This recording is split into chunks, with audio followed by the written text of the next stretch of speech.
Come back. Your phone. What was your journey? We are here to protect you. We want the road to be safe. We don't want any motorist to be attacked. Again, we are warning our personnel.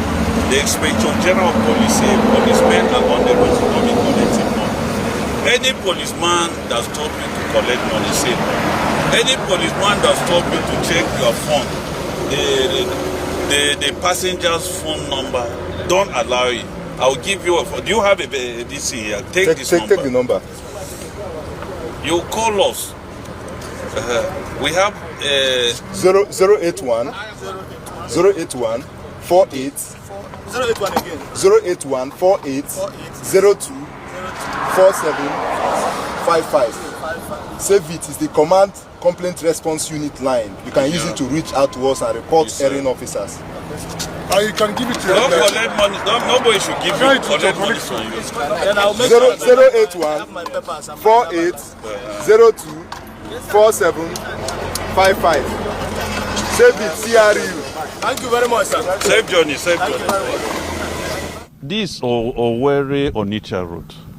I came out today with my personnel to check the activities and the conduct of our policemen along the road. I have warned them to be civil, to be polite, to avoid corruption along the road. They should not extort money from the motorists. And few men have been arrested extorting money, they will be dealt with. Now I've warned all the motorists, they should not give anything to all policemen along the road. Say the present Inspector General of Police, that is IGP Kayode Egbetokun PhD, he has zero tolerance to corruption. And he is giving us, we the Commissioner of Police, to go out there and enforce his agenda. Policemen should be professional along the road. They should avoid extortion. Motorists are allowed to move freely.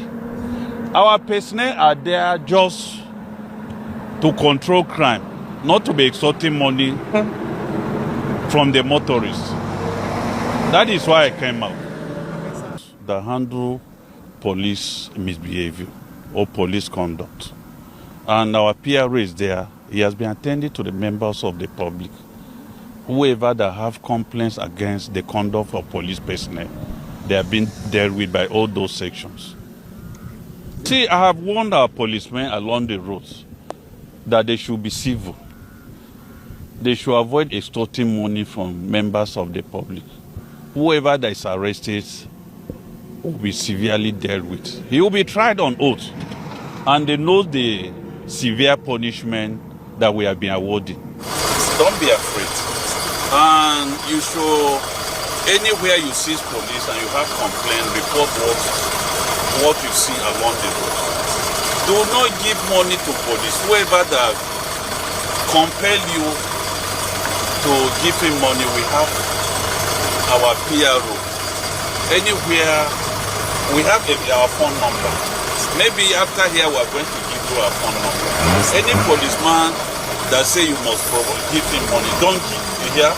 We are here to protect your life. We are here to protect your goods. And we are wishing you journey mercy. Safe journey.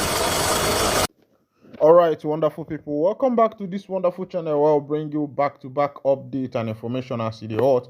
In case you have not joined our social media and what are you waiting for, kindly go ahead and subscribe, like, comment, share, and also remember to on your notification button so that whenever our news drop, you could be the first. We'll collect them.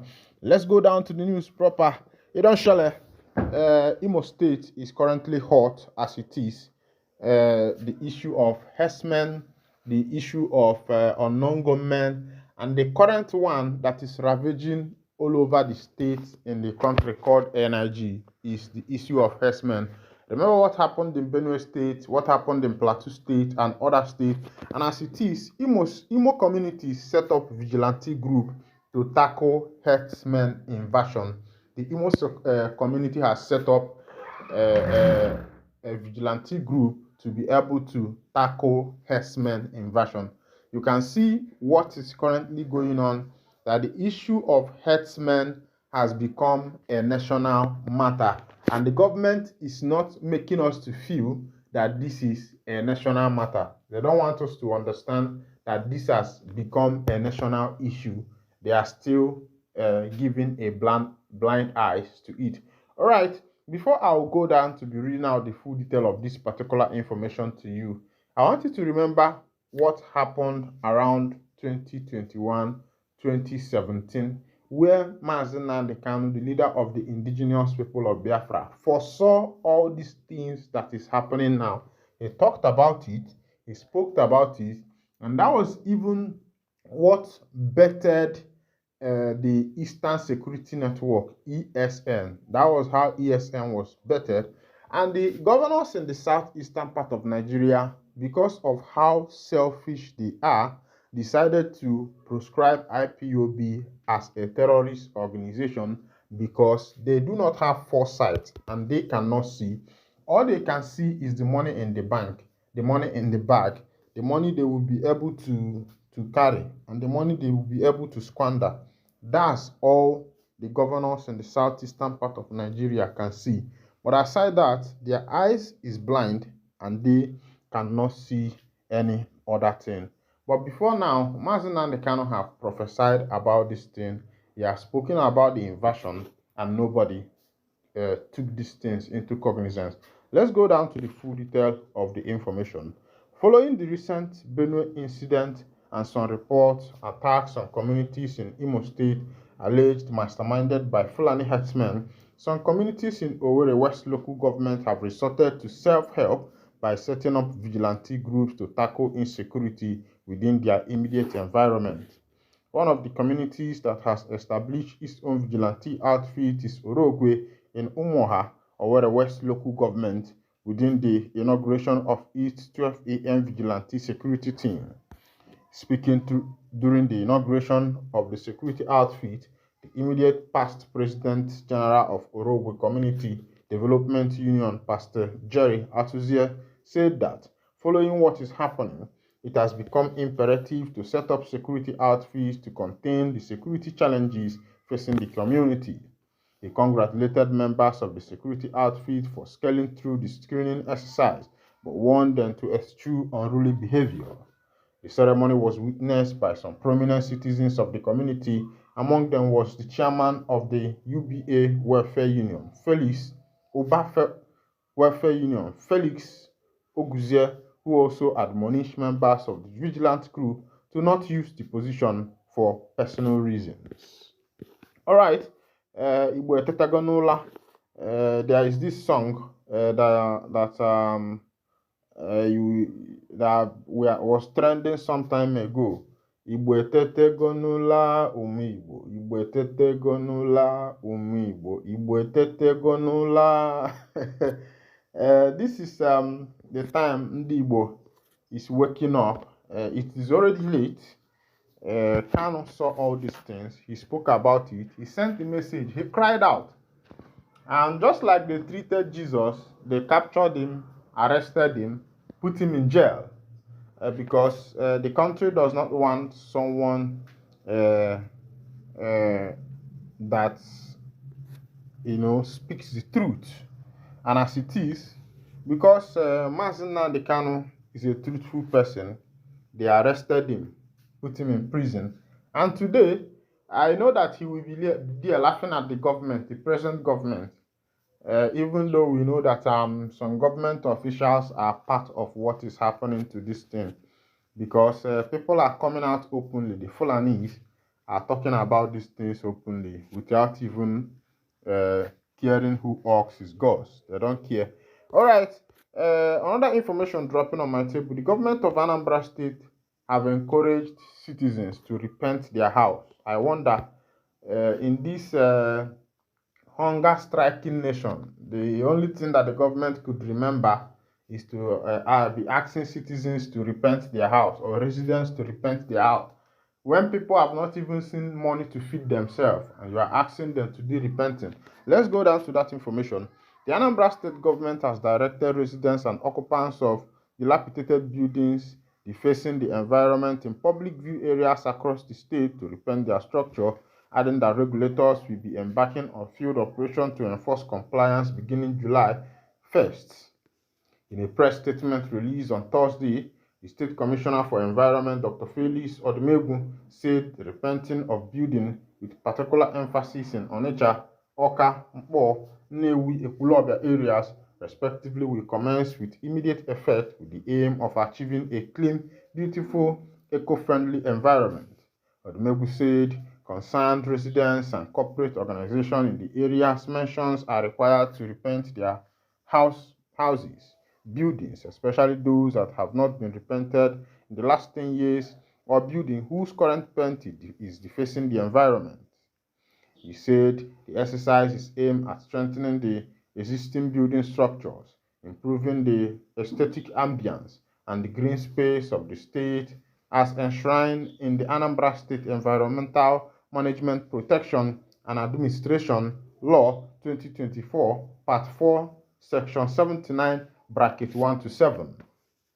The statement partly read, "Notice is hereby given to all residents and occupants of buildings which are in public view areas of the state with particular emphasis on Onitsha, Mpo, Awka, Nnewi, and Ekwulobia respectively, that general household inspection on dilapidated and unpainted structure defacing the environment shall commence with immediate effect. The exercise is aimed at strengthening the existing building structures, improving aesthetic ambience and the green space of the state as enshrined in the Anambra State Environmental Management Protection and Administration Law 2024.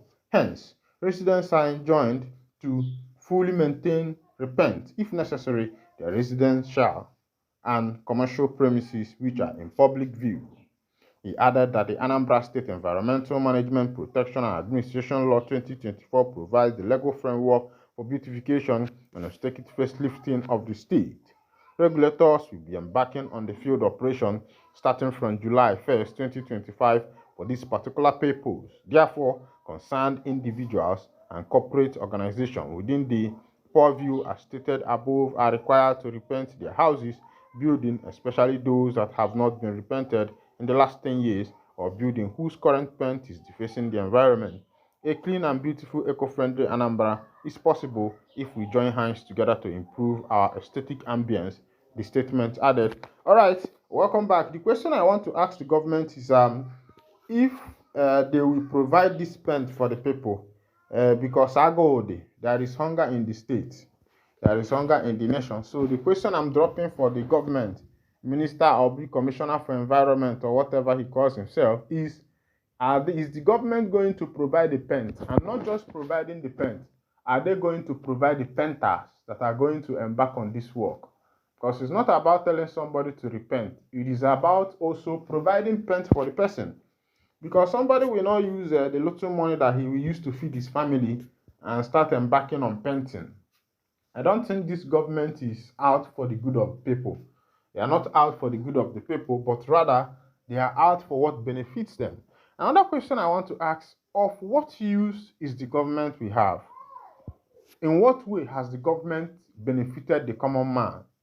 Apart from roads and electricity, the citizens pay for it, the roads, the taxes, the citizens pay, and after this paying of taxes, their gratuity are not being paid, their pensions are not being paid, there is no good network, you buy a car, the road spoils your car, you still use the money you have to feed. So of what benefit is the government? That's the question. It's more or less that we don't even have a government. It's just that the government are just eating money, they are just mentioning money to us, the money we've not seen before.